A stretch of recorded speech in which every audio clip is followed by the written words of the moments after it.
Hello, fellow traders. 'Tis I, TheRumpledOne, coming to you on Monday, November the 17th, the year's 2025. Let's talk trading, weekly, open, and gap.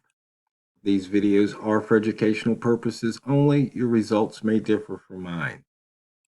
As always, have risk management in place so you don't lose more than you're willing to lose when you are trading.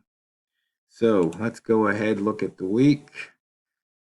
And we have one pair. In fact, the first one, the Australian Canadian dollar, did not fill the gap. But the pound and the rest of them have filled their open gaps. You can see right now the pound is 19, almost 20 pips above the weekly open, 25 off the high, 32 off the low. So once again, you can do quick math in your head. You can see the range is pretty anemic. We zoom out to the monthly. We're 43 pips above the monthly open, 47 off the high, and 160 off the low. And we are within the previous month's candle body. We have penetrated the lower wick zone of the previous month in both directions. We are now putting in the opening range for the week. As you can see, we broke through the opening range for the month back at 31.62. And we've hit a high of 31.93 so far today. So there was about 30 pips to be made on that, on the monthly open range breakout. And just for perspective here, you can see we're still above the opening range for the year. In fact, we're 659 pips above the yearly open. We're 619 off the high and 1,070 off the low. Friday, we had an inside bar, so look to go long around 3,200 and short at 3,108.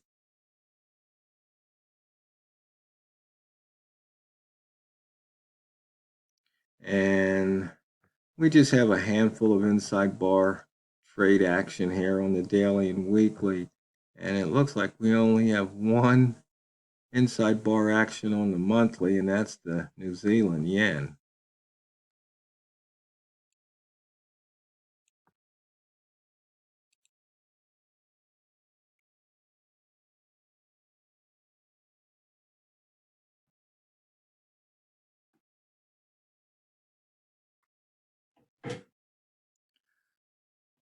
And we have 57 pips of range for the pound right now. The pound Australian dollars leading the way, in fact, by 132 pips, followed up by the new beast at, 135 pips, followed by the beast at 131, and that's followed by the new beast at 129. So just three pairs, all pound pairs, over 100 pips. Wow, the dollar yen, I just noticed, is over 155, 88 pips of range today.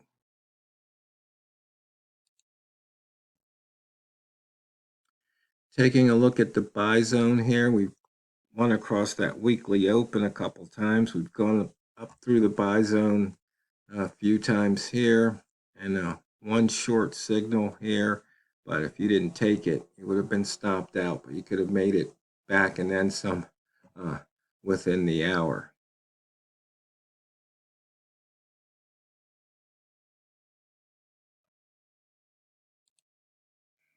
And let's see, it looks like the green rats may have feasted, and the red rats just got a little nibble there, maybe about 10 pips over the past hour to the downside. Bambino Flex Indicator said to go long. Pivot Trading Plan said to go short at the pivot, which it looks like there was a couple of times that would have paid off. We haven't been really near R1 or S1 today.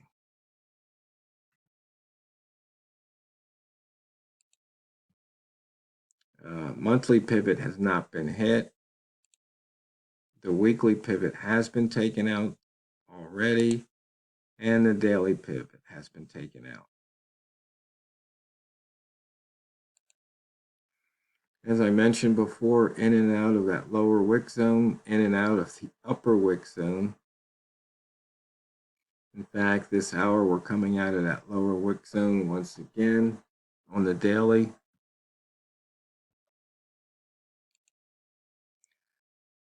$57 pips of range doesn't move the needle. On the smart ranges, we haven't broken out of the previous high. We haven't broken out of the previous low. For the rats, 23 pips high minus close for the red rats and 34 pips close minus low for the green rats. Weekly open crossover traders, high minus open 44 to the north and open minus low 13 to the south. Now looking at one of our simple trading charts here, simple price action. Notice on the smart range, we haven't had much range here, but even without that, just notice certain things. You know how I like to look at these big bars and how price likes to return to the open. In fact, I spoke with Walmart. He's back from vacation a little bit earlier this morning, and I was telling him, I said, you know, I looked at these big bars, and a lot of times I see this, I know price wants to get back to the open, and if I would just wait an hour or so, I wouldn't get stuck in trades, because usually you have a U shape more than a V shape. And every now and then you'll get a V shape like here. But usually what happens is, you know, price will have to go up. There'll have to be some distribution, then it'll come down, or you have to have some accumulation, then it'll go up. But one of the things I was saying is, if you look at the range of this candle here, which would have been, what, 23 pips. So if you divide that by 2, that gives you approximately 11 and a half. And so 11 and a half added to the 71 would be 82, call it 83. So where did this candle go? Where did price go from here? It went to 80. So that would have, within 3 pips, say, okay, it got near that point.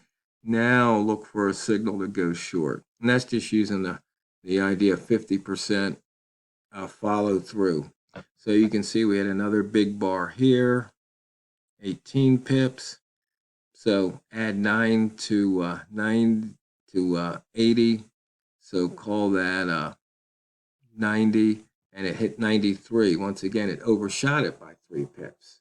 So you can see how you can almost, make some plans for the future where you think price might go, and then look to see if that was accurate, and then look to see if you'll get the reversal.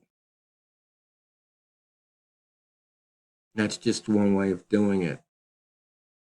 Then, of course, you can, look to your indicator 2. If we pull that, actually, let's put it on the 5-minute. And so you can see here, as the price was moving up, you didn't get that short signal to here. Price pulled back to the previous day's open a couple of times and then fell off. So, price moved up. You can see some distribution happening here. Or you can look at the order block market profile traders. You can see, I guess this would have been the last order block, and then price got inside that and then fell out of it. So right at that level there.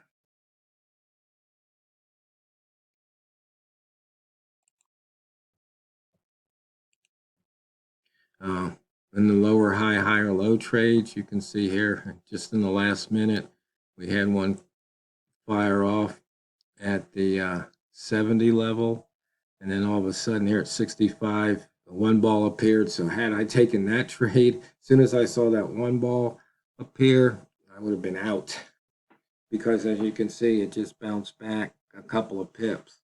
And it's just, other people might stay in, but it just, for me, I'd rather take those pips, because I've given back way too much off of one balls. I don't do that as like I used to, that's for sure. But see right here, it just pushed down. So sometimes you want to have patience. Other times you take the money off the table, because we don't know what's going to happen next. We really don't. And as you can see, price is coming near that lower high from 17 bars ago.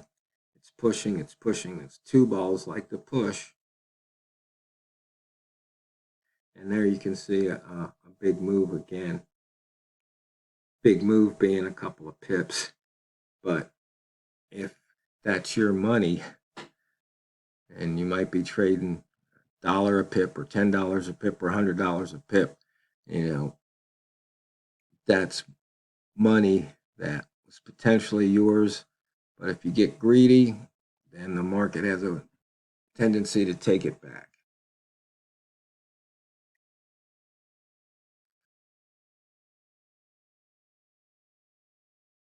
And so we'll just have to wait and see what's going to happen. Okay, right now, 5.25% if you held since the yearly open, which wouldn't be bad, but like I said, you gave back half your profit. So range by month, 206. How's that compare? We have a 217. So right now, over the past 20 years, that's the lowest. So I think it's going to push beyond that. We'll just have to wait and see. And looking at that ATR percentage, 44, I think it's going to make a move beyond that. We'll just have to wait and see. Zoom out to the month. Price between wick zones. We're below the previous midpoint. Lower high, lower low, but it's green, so sucker bar at the moment. So if it comes back below the monthly open, that's when it's time to really start thinking about shorting. Okay, if we drop down to the week, we are in between the wick zones. We're almost into the wick zone. The upper wick zone. Buyers, strong control. You can see there was a turn trade here, a little continuation follow through on the week. On the daily, previous bar was an inside bar. Price inside that lower wick zone. Looks like it wants to come back out. We got a lower high and a higher low. So right now we've got another inside bar. So if we get two inside bars in a row, then it's probably going to be a big move out of that range. We'll just have to wait and see. So fellow traders, I'm trying to think this week, probably talk a little bit more about some of the psychology. And if you have any questions, let me know. Walmart, hopefully I can get him online either tomorrow or the next day, or possibly both. And we can answer your questions. And until then, as you're trading, I want you to always remember and never forget, it's not what you trade, it's how you trade it. So go out there and drain the banks. This is the Rumpled One, over and out.